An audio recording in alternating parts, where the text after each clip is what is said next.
본디오 동정녀 마리아에게서 나시고 본디오 빌라도에게 고난을 받아 십자가에 못 박혀 죽으시고 장사된 지 사흘 만에 죽은 자 가운데서 다시 살아나셨으며 하늘에 오르시어 전능하신 아버지 하나님 우편에 앉아 계시다가 거기로부터 살아있는 자와 죽은 자를 심판하러 오십니다. 나는 성령을 믿으며 거룩한 공교회와 성도의 교제와 죄를 용서받는 것과 몸의 부활과 영생을 믿습니다. 아멘. 찬송가 449장입니다. 449장.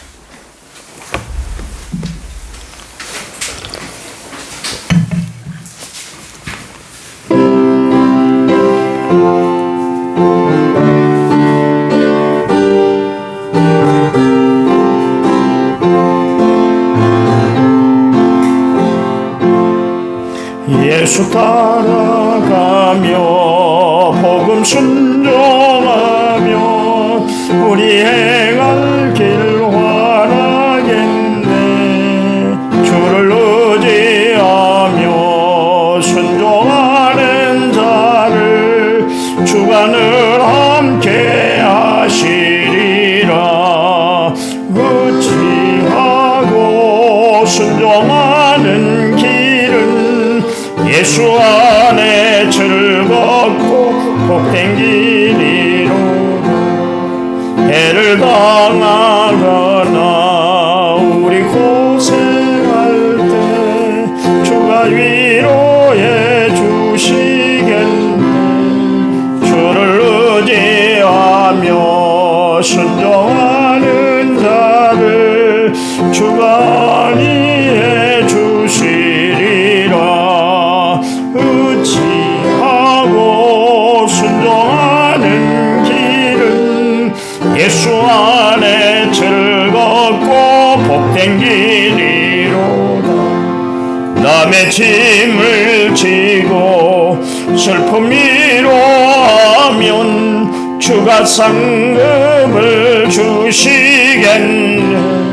주를 의지하며 순종하는 자를 항상 복내려 주시리라. 의지하고 순종하는 길은 예수 안에 즐겁고 복된 길이로다. 우리 받은 것을 주께 다 드리며 우리 기쁨이 넘치겠네. 주를 의지하며 순종하는 자를 은혜 풍성케 하시리라. 의지하고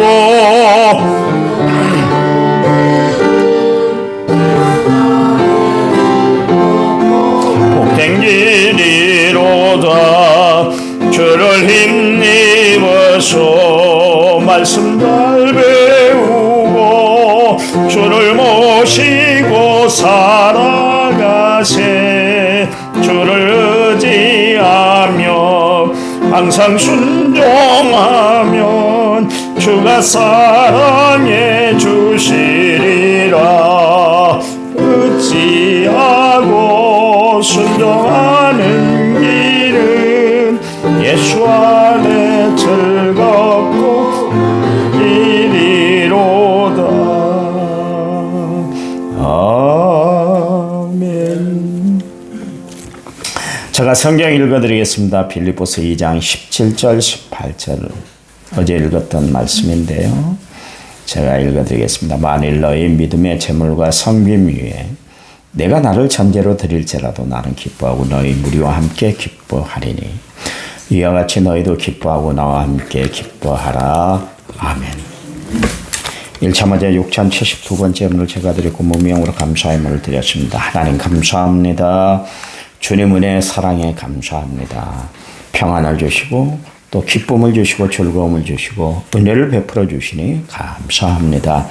하나님 무명의 이름으로 감사의 예물을 드린 손길을 기억하여 삶 가운데 하나님의 역사가 함께하는 귀하고 복된 삶이 되도록 축복해 주시옵소서. 예수님 이름으로 기도했습니다. 아멘. 위기는 기회라고 그래요. 지금 우리 교회의 현실은 분명히 위기입니다.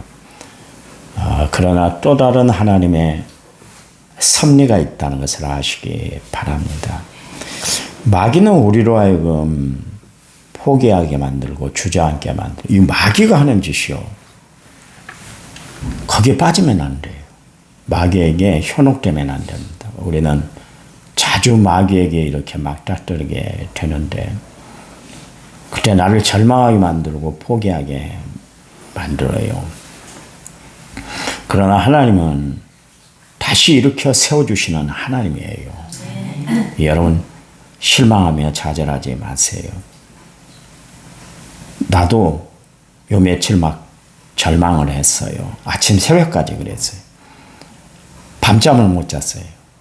그런데 내가 기도하고 나서 아침 새벽에 나와서 깨달은 게 뭐냐면, 하나님은 우리 교회를 사랑하신다는 거예요. 하나님은 우리 교회를 사랑하세요. 그 영적인 부흥을 이루기 위해서는 하나님의 또 다른 섭리에 손길이 있다는 것을 우리가 알아야 돼요. 제가 설교를 준비를 했어요. 2편을. 새벽에 일찍 일어나서 집에서 한 편 준비했던 것 하나님이 다시 정리를 해주시고 교회 나와서 또 준비를 했는데요. 내 모습을 바꾸게 만드시더라. 다음 주 계속해서 설교 패턴을 바꾸려고 합니다. 부흥의 스타일로 할 거예요. 우리 교회에 필요한 게 지금 부흥이에요. 영적 침체가 아니라 부흥입니다. 이 위기를 극복해야 하나님 부흥시켜 줄 거예요. 어제 강의하면서 내가 이야기를 했어요. 장로님들이 기도하라고, 장로님들이. 뭔 문제만 막 이야기를 하고 백날 이야기해서 뭐합니까? 해결책을 찾아야지. 문제를 못 느끼는 사람이 어디 있어요? 지금 우리나라 위기에 문제 못 느끼는 사람이 어디 있어요? 그런데 해결책이 없잖아요. 그러니까 낭망스럽고 아무것도 안 되잖아요. 앞이 캄캄하잖아요. 그렇잖아요. 캄캄하다고만 생각하면 안 되는 거예요. 그러면 절망의 나락이에요. 교회도 그렇습니다.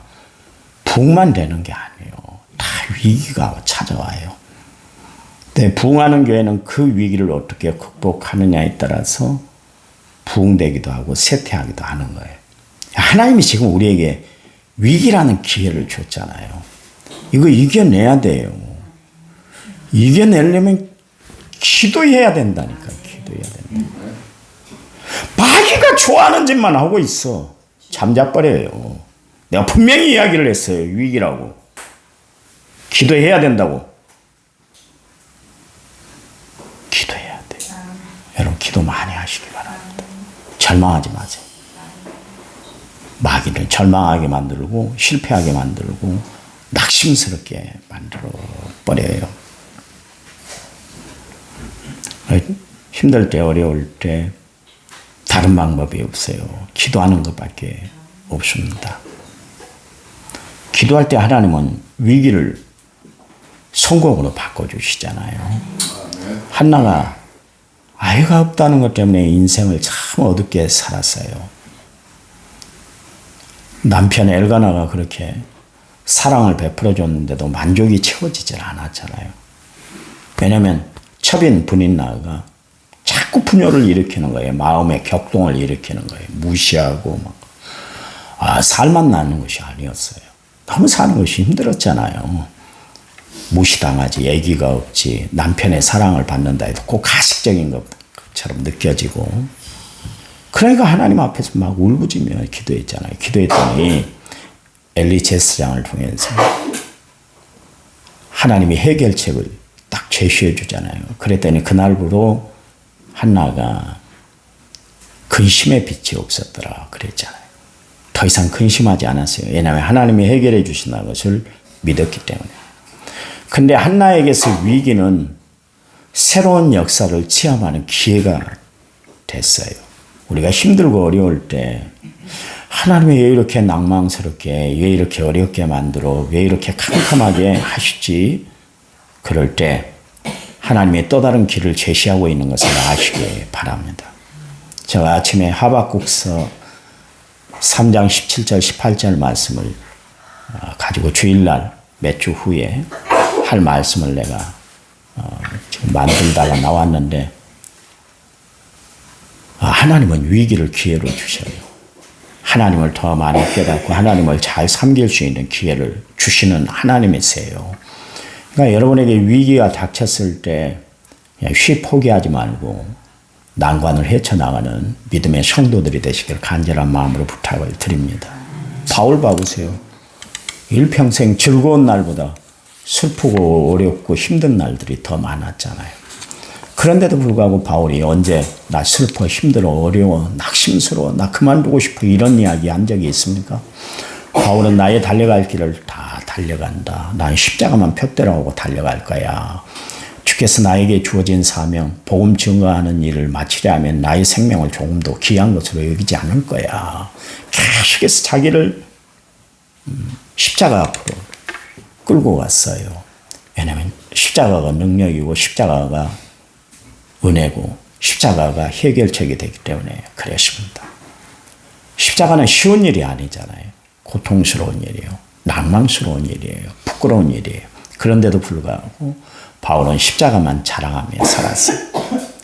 기도했다 그런 이야기. 바울이 이야기하잖아요. 항상 기뻐하십시오. 쉬지 말고 기도하시기 바랍니다. 범사에 감사하세요. 이게 우리에게 하나님이 뜻을 두는 방향입니다. 그런 이야기를 했잖아요. 근데 우리가 중요한 게 뭐냐면 시험이 찾아오고 어려움이 찾아오면 제일 먼저 하는 게 뭐냐면 기도를 놔버리는 겁니다. 기도를 놔버려요. 기도의 줄을 딱 끊어버려요. 예배 안 나오는 건 둘째치고 교회 안 나오는 건 둘째치고 기도줄을 딱 끊어버려요. 그는 내 인생을 포기하겠다는 거나 마찬가지예요. 우리가 세상의 모든 것이 다 끊어지고 다 없다 할지라도 기도의 줄만 잡고 있으면 다시 소생되는 줄 믿으시기 바랍니다. 기도의 줄이 우리에게 희망의 줄이고 소망의 줄이고 믿음의 줄이고 은혜의 줄이에요. 다 놓는다 할지라도 기도만큼은 포기하지 마시기 바랍니다. 그래요. 중요해요. 바울이 참으로 대단한 사람이라고 제가 말씀을 드렸잖아요.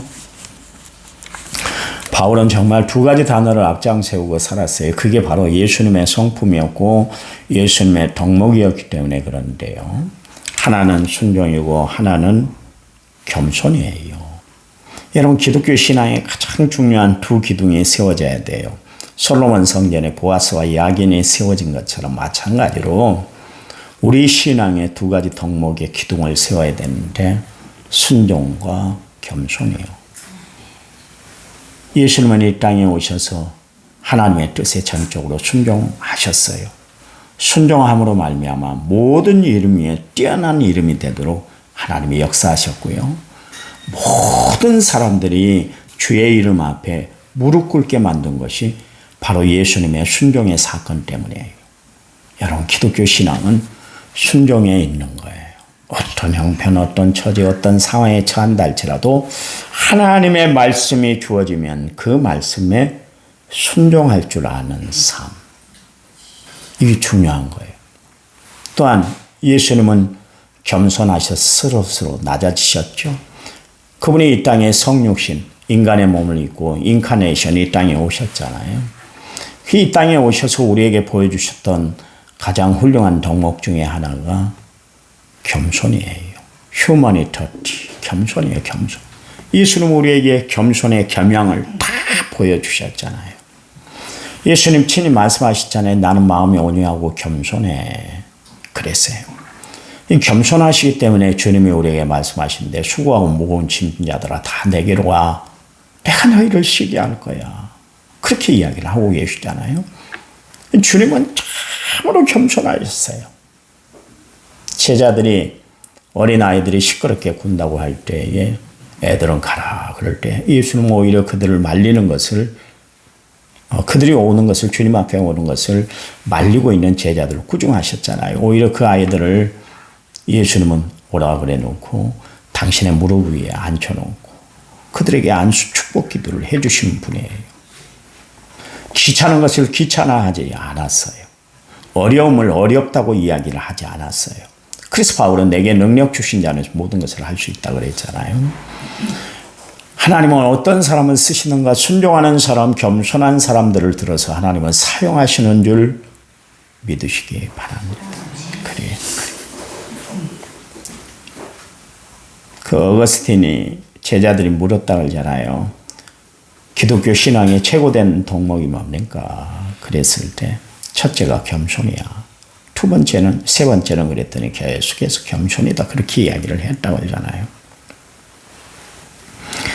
테레사 소녀에게 하루는 기자가 찾아가서 당신은 이 인도 캘커타 가장 후미진 곳에서 나병 환자들하고 지내는 데 있어서 지금 출세하고 잘 사는 사람들 그런 사람들을 보면 부럽지 않습니까? 그런 이야기를 했을 때 테레사 소녀가 유명한 이야기를 했잖아요.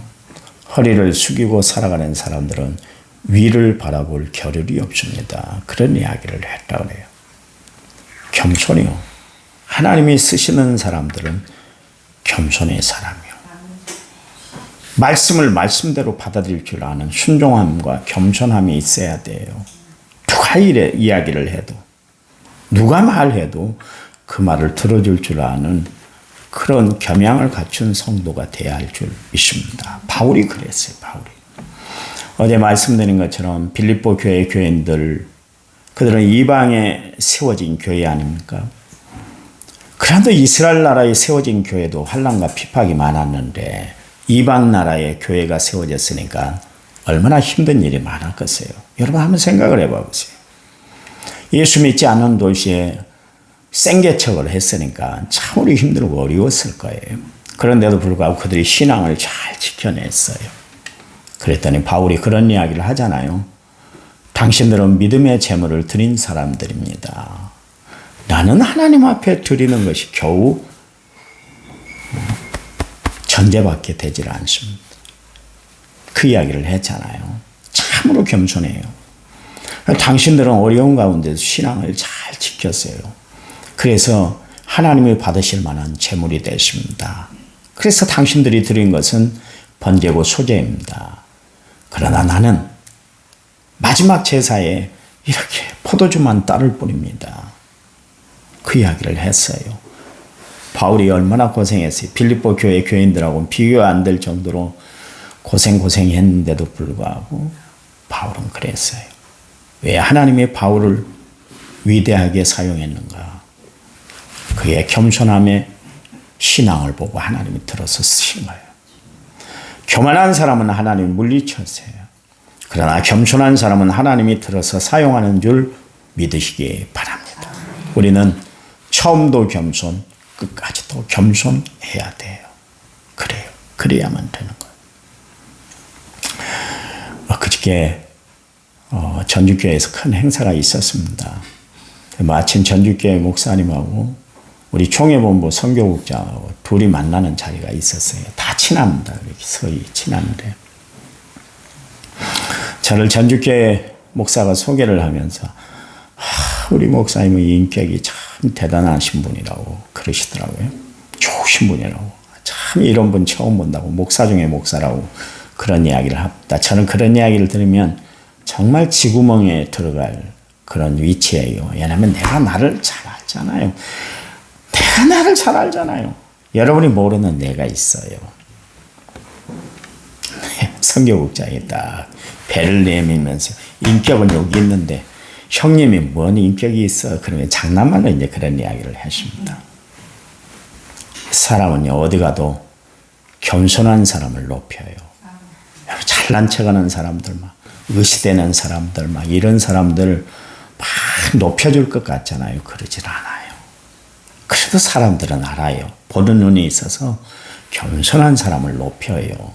세상도 그러는데 하나님이 보실 때 겸손한 사람은 하나님이 높여주시겠어요.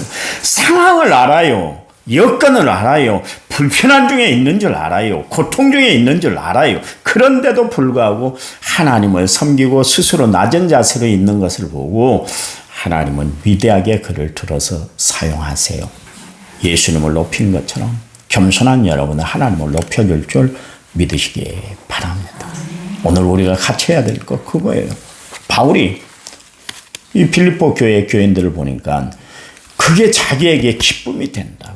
기뻐하고 기뻐해. 당신들을 보면 내가 얼마나 기쁜지 몰라. 당신들 때문에 내가 위로 삼고 살아. 그런 이야기예요. 여러분, 목사는 성도들을 통해서 위로를 삼는 줄 아시기 바랍니다. 제발 저에게 위로를 주는 성도들이 됐으면 좋겠어요. 좋은 이야기 해달라는 이야기가 아니라 목사가 기도하자면 기도할 줄 알고 말씀대로 살라 그러면 말씀대로 살고 은혜 안에 머물라 그러면 은혜 안에 머물고 기뻐하며 살라 그러면 기쁜 표시를 하고 살아가는 성도들이 되시기 바랍니다. 그게 나에게 위로가 된다니까요. 그게 위로예요. 여러분이 밥을 사주고 나에게 좋은 옷 입혀주고 좋은 마음 품어주고 그게 나에게 위로가 되는 것이기도 하지만 더 큰 위로는 그거예요. 제가 뭘 바라겠어요? 그렇잖아요. 제가 뭘 바라겠어요? 아무것도 없잖아요. 그렇잖아요. 그래요. 오늘 바울의 기쁨이 되었던 빌립보 교인들처럼 여러분도 하나님 앞에 기쁨이 되는 그런 존재들이 되시길 간절한 마음으로 부탁을 드립니다. 하나님 감사해요. 우리를 너무나 사랑하시는 하나님, 믿음으로 살기에 어려운 일이 많고 힘든 일이 많고 주의 일들을 앞장서서 일하다 보면 정말 나를 실망시키는 일들이 참 많고 절망케 하는 일들이 참 많이 있지만 그때도 예수님 십자가 생각하며 이겨내는 저희들 되도록 도와 주시옵소서. 감당할 수 있는 믿음 주시고 이겨낼 수 있는 은혜도 주시고 모든 일에 합력하여 선을 이루시는 하나님 때문에 감사가 즐거움이 기쁨이 넘쳐나는 삶이 되도록 도와 주시옵소서. 마귀에게 사로잡혀 살아가는 것이 아니라 성령에 붙들려 살아가는 죄를 되도록 도와 주시옵소서. 오늘 하루 하나님이 책임져 주실 줄 믿습니다. 이제는 길이요 진리요 생명 되신 우리 주 예수 그리스도의 은혜와 하나님 아버지의 지극하신 사랑과 성령님 위로교통은혜 충만한 역사가 오늘 말씀을 받은 모든 성도들 위에 이제부터 영원토록 함께하시기를 간절히 축원하옵나이다. 아멘. 아멘. 합심해서 기도합니다.